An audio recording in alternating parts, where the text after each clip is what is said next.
Avesta'ya göre 7 müqəddəs rəqəmdir. Bütün dini kitablarda da 7'nin müqəddəs rəqəm olduğu haqqında fikirlər var. Bəs nədən 7 müqəddəs rəqəmdir?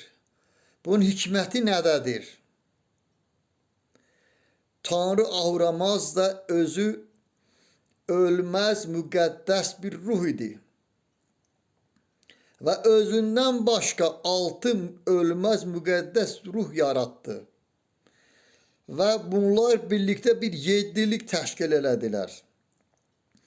Bu 7'lik yerlərin və göylərin idarəçiləri oldu.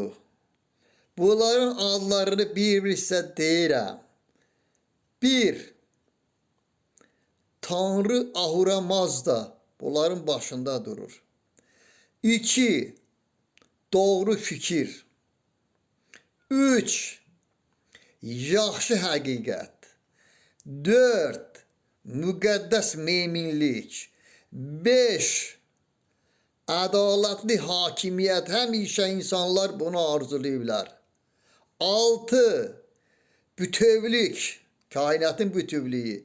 7. Ölməzlik. Ölümsüzlük. Kainatın ölümsüzlüğü. Bax, 7 rəqəmin hikməti məhz bu 7'lərdədir.